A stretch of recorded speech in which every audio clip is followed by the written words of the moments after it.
India का इस बार पताखा आसमान में फहरा देना है। इस बार लड़ाई है जनता बनाम एनडीए का। इस बार स्पष्ट सोच है लोगों को, इस देश को, भूमि को बचाना है, किसान को बचाना है, भारत को, संविधान को बचाना है। देश बचाने के लिए, संविधान बचाने के लिए, भारत की संस्कृति बचाने के लिए इस बार लोग वोट करेंगे। भारतीय जनता पार्टी के बी टीम के रूप में बहुत सारे लोग काम कर रहे हैं। जिस तरह से असदुद्दीन ओवैसी वो भारतीय जनता पार्टी के बी टीम है, उस तरह के कई तरह के B team Bharatiya Janata party को लाभ पहुंचाने का कार्य करेंगे। तो लोग समझ रहा है जो भारतीय जनता पार्टी का बी टीम हर जगह तैयारी हो। प्रोफेसर रामबदन राय तो गरीब पिछड़ों की बात करते हैं, तो ये भाजपा के बी टीम कैसे हो सकते हैं? असदुद्दीन ओवैसी भी पूरे देश भारत के संविधान की चर्चा करते हैं, लेकिन गुप्त में आडवाणी जी के कान में सट के बतियाते हैं, मोदी जी के कान में सट के बतियाते हैं। कहाँ कहाँ हिंदू को गाली दें जो भारतीय जनता पार्टी को लाभ होगा। इस तरह के बहुत एजेंट हैं कटने वाले। नमस्कार, आप देख रहे हैं बेगूसराय फ्रंटलाइन। इस वक्त मैं बेगूसराय के नौरंगा पुल स्थित लोहिया कर्पूरी आश्रम में हूँ। यहाँ राजद का कार्यालय भी है। यहाँ पर राजद के बहुत सारे कार्यकर्ता, नेता मौजूद हैं। आज मैं राजनीति पर चर्चा करने जा रहा हूँ। यहाँ पर राजद के जिला अध्यक्ष मोहित यादव हैं। मोहित यादव बहुत ही बेबाकी से अपनी पार्टी की बात करते हैं, राय रखते हैं। बेगूसराय फ्रंटलाइन में मोहित जी, आपका स्वागत है। चलिए, जिला राष्ट्रीय जनता दल की ओर से फ्रंटलाइन के तमाम पत्रकार साथी को बहुत बहुत धन्यवाद, बधाई। 2024 में लोकसभा का चुनाव होना है। चुनाव के 6 महीने बचे हुए हैं या कुछ महीने बचे हुए हैं। क्या माहौल बेगूसराय में लग रहा? क्या लग रहा आपको जो इंडिया महागठबंधन से कौन प्रत्याशी हो सकते हैं? क्या है इस पर आपकी राय, क्या कहेंगे? देखिए, प्रत्याशी का नाम चयन करना, इसके लिए हमारे पार्टी के राष्ट्रीय अध्यक्ष आदरणीय लालू प्रसाद यादव जी हैं और देश की युवाओं की आवाज़ हमारे पार्टी के नेता आदरणीय तेजस्वी प्रसाद यादव जी हैं।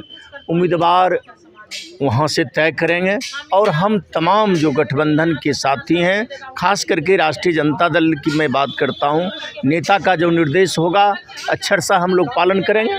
क्या लग रहा जिले में? क्या आप जिला में राजद के अध्यक्ष हैं, लोगों से मिलते हैं, लोगों में क्या लग रहा है जो कौन प्रत्याशी होना चाहिए? देखिए, इस बार सीधी लड़ाई है जनता बनाम एनडीए से, और खास करके हमारे जो गठबंधन के नेता साथी हैं, तमाम लोगों ने जो संगठन का नाम रखे हैं, गठबंधन का नाम रखे हैं इंडिया का इस बार पताखा आसमान में फहरा देना है। इस बार लड़ाई है जनता बनाम एनडीए का। डायरेक्ट जनता की लड़ाई। जनता महंगाई से जूझ रही है, जनता बेरोजगारी से जूझ रही है, जनता ये वर्तमान केंद्र सरकार का जो कुकीर्त है उससे उब चुकी है। खास करके यहाँ के नौजवान, यहाँ के किसान, यहाँ के आवाम ये एनडीए वाले से उब चुके हैं। जो आरएसएस समर्थित इस देश के प्रधानमंत्री हैं, हमारे पुरखों के द्वारा बनाए हुए भारत के तमाम संपत्ति को बेचने का कार्य कर रहे हैं और ख़ास करके विदेशी के इशारे पर इस हिंदुस्तान के 4 दलाल हैं। आपने कहा जो जनता महंगाई, बेरोजगारी से जूझ रही है। तेजस्वी यादव ने गठबंधन की सरकार बनते ही ऐलान किया था जो यहाँ 20 लाख लोगों की नौकरी दी जाएगी। क्या नौकरी दे रहे हैं? देने की योजना बना रहे हैं? इस पर क्या कहेंगे? देखिए, खास करके बिहार में जो सामाजिक न्याय की सरकार है, जो आदरणीय लालू प्रसाद यादव जी के नेतृत्व में बिहार में सामाजिक न्याय की सरकार चल रही है। खास करके इससे पहले जो बिहार की सरकारें थी वो किनके गठबंधन में थे मैं नहीं कहना चाहता हूं, लेकिन खास करके जिस दिन से तेजस्वी यादव के नेतृत्व में आदरणीय लालू प्रसाद यादव जी के संरक्षण में बिहार में सरकार की गठन हुई है, उस समय से बहाली का प्रक्रिया चल रहा है और ख़ास करके नियोजन नहीं, सरकारी नौकरी देने का कार्य किया जा रहा है। प्रत्येक विभागों में वैकेंसी निकाला जा रहा है और डायरेक्ट सरकारी नौकरी देने का काम जो हमारे नेता तेजस्वी प्रसाद यादव जी ने वादा किए थे वो पूरा करने का कार्य कर रहे हैं। ये तमाम जो हमारे बेरोजगार नौजवान हैं उनसे पूछने का कार्य करिए। अभी बीपीएससी ने जो एग्ज़ाम शिक्षक का एग्ज़ाम लिया, कितना लोगों को परेशानी हुई, सेंटर दूर दूर तक दिया गया, बहुत का एग्ज़ाम भी छूटा, बहुत जाम में फंसे। इस पर आप क्या कहें? देखिए, खास करके जो बीपीएससी का एग्ज़ाम हुआ, इसमें 15 दिन पहले एडमिट कार्ड जारी हो गया था। 15 दिन पहले वो देश के किसी भी कोने से अगर जो अभ्यर्थी इच्छुक थे वो पहुंचने का काम किए। ऐसा कोई शिकायत नहीं मिला है जो हम एग्ज़ाम देने के लिए सेंटर पर, ऐसा कोई उदाहरण नहीं है। हर सेंटर पर जहां का जो छात्र था वो पहुंचा, एग्ज़ाम भी दिया और बेहतर तरीके से एग्ज़ाम हुआ, निष्पक्ष भावना से एग्ज़ाम हुआ है। बहुत सेंटर पर अगर 2 मिनट भी लेट हो गया तो छात्रों को जाने नहीं दिया गया। ऐसी कोई बात शिकायत तो नहीं मिली है। ऐसी घटना तो सामने आई है जी नहीं, ऐसी कोई शिकायत नहीं है। जिलाधिकारी जी से हमने बात किया। यहाँ की बात नहीं कर रहा हूँ, बिहार की बात कर रहा हूँ। जब शिक्षक तो पूरे बिहार में एग्ज़ाम लिया गया। नहीं, पूरे बिहार में ऐसी कोई शिकायत हमें देखने को नहीं मिला। आप लोगों के माध्यम से, जो मीडिया के साथी हैं, उनके माध्यम से भी इस ढंग की बात मैंने देखने को, सुनने को नहीं मिला। आप लोगों का भी हम चैनल के माध्यम से देखना चाहे तो ऐसी कोई शिकायत। क्या लग रहा है जो आप महागठबंधन की सरकार में नौकरियों की बहार आएगी क्या? खास करके सामाजिक न्याय की सरकार बिहार में है। यहाँ तो सर्विसों की, नौकरियों की बहार आ चुकी है। अब आने वाले वक्त में जब इंडिया गठबंधन की सरकार बनेगी, पूरे देश में खुशहालियाँ होगा। देश के नौजवान, देश के किसान, देश का आवाम होली दिवाली एक साथ मनाने का काम करेंगे। खास करके 4 विदेशी दलालों से, जो 2 विदेशी दलाल इस देश को संपत्ति को बेच रहा है, 2 विदेशी दलाल इस देश को संपत्ति को खरीद रहा है। 4 विदेशी दलाल से देश के नौजवान, देश के किसान, देश के आवाम उब चुका है। तो ये चुनाव जो होने जा रहा है, चुनाव में की लड़ाई पार्टी से होगी कि लड़ाई नेताओं में होगी? इस चुनाव में डायरेक्ट जो वर्तमान केंद्र सरकार गरीब विरोधी, किसान विरोधी, अवाम विरोधी, माताएं विरोधी, बहनें विरोधी सरकार के विरोध में अवाम, इस देश की जनता बनाम एनडीए सरकार के बीच में लड़ाई है। भाजपा में कई नेताओं का नाम चर्चा में है जो लोकसभा के चुनाव लड़ सकते हैं। महागठबंधन में अभी तक किसी का नाम क्लियर नहीं हो रहा। इस पर आप क्या कहें? ये तो हमारा नेता तय करेंगे। आदरणीय लालू प्रसाद यादव जी हैं, तेजस्वी प्रसाद यादव जी हैं। आप सुन लीजिएगा, आपके तक पहुंच जाएगा हमारे कौन प्रत्याशी होंगे। नेता तय कर देंगे और हम जो साथी हैं तमाम रूप से स्वीकार करेंगे। ये इस बार का चुनाव जो है इंडिया महागठबंधन और एनडीए के बीच होगा। इस बार का बहुत ही कांटों से भरा और दिलचस्प मुकाबला होगा। इस बार देश की लड़ाई हम तो कह दिए एनडीए बनाम आम जनता का है।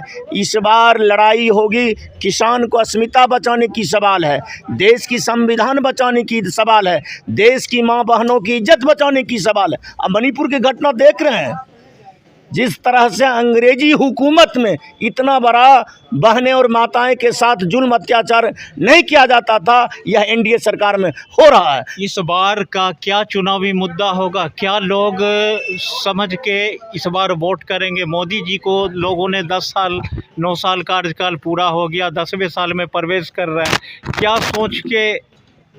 इस बार स्पष्ट सोच है लोगों को, इस देश को, भूमि को बचाना है, किसान को बचाना है, भारत को, संविधान को बचाना है। देश बचाने के लिए, संविधान बचाने के लिए, भारत की संस्कृति बचाने के लिए इस बार लोग वोट करेंगे। वोट करेंगे। क्या बेगूसराय का क्या माहौल है अभी? क्या लग रहा है आपको? कहीं एनडीए वाले नज़र नहीं आ रहे हैं। हर चौक चौराहा पर जाइए, एनडीए के विरोध में देशद्रोही सरकार जो केंद्र में चल रही है, देशद्रोही सरकार, संविधान विरोधी सरकार के नारे हर चौक चौराहा पर आपको मिल जाएगा। अभी जदयू से अलग हुए प्रोफेसर राम बदन राय ने एक नई पार्टी का गठन किया, कर्पूरी जनता दल। इसको आप किस रूप में देखते हैं? महागठबंधन पर इसका क्या असर पड़ेगा? वो चुनाव की भी तैयारी में है, चुनाव में उतर सकते हैं, इस पर आप क्या कहेंगे? देखिए, भारतीय जनता पार्टी के बी टीम के रूप में बहुत सारे लोग काम कर रहे हैं। जिस तरह से असरुद्दीन ओवैसी वो भारतीय जनता पार्टी के बी टीम है, उस तरह के कई तरह के B team Bharatiya Janata party को लाभ पहुंचाने का कार्य करेंगे। तो लोग समझ रहा है जो भारतीय जनता पार्टी का बी टीम हर जगह तैयारी हो रहा है। प्रोफेसर राम बदन राय तो गरीब पिछड़ों की बात करते हैं, तो ये भाजपा के बी टीम कैसे हो सकते हैं? असरुद्दीन ओवैसी भी पूरे देश भारत के संविधान की चर्चा करते हैं, लेकिन गुप्त में आडवाणी जी के कान में सट के बतियाते हैं, मोदी जी के कान में सट के बतियाते हैं। कहाँ कहाँ हिंदू को गाली दें जो भारतीय जनता पार्टी को लाभ होगा। इस तरह के बहुत एजेंट हैं कटने वाले। क्या इसका असर इंडिया महागठबंधन पर पड़ेगा राम बदन जी के आने से? हम कह रहे हैं कि बहुत तरह बीजेपी के एजेंट लोग काम कर रहा है, उससे कोई मैं कहें किसी तरह से कोई प्रभावित जनता नहीं है। बहुत तरह का बीजेपी का एजेंट है। बीजेपी के एजेंट के रूप में बहुत लोग काम करेंगे। नाम बदलकर, चेहरा बदलकर, संगठन बदलकर बीजेपी को लाभ कैसे पहुंचे, अथक पर बीजेपी के द्वारा फाइनेंस किया जाता है। इंडिया महागठबंधन मजबूती दिख रही है बेगूसराय में। अब तो कह रहे हैं चौक चौराहा पर जाइए, केवल इंडिया गठबंधन, उसका देशद्रोही का नाम लेने वाला चौक चौराहा पर लोग नजर नहीं आ रहा है। चौक चौराहा पर ये देशद्रोही, किसान विरोधी, नौजवान विरोधी जो केंद्र में सरकार है, उसका नाम लेने से घृणा करता है लोग। चलिए, अभी हमसे बातचीत कर रहे थे राजद के जिला अध्यक्ष मोहित यादव ने बहुत ही बेबाकी से अपनी राय विचार प्रकट किया। देखते रहिए बेगूसराय फ्रंटलाइन। मिलते हैं अगले वीडियो में। धन्यवाद।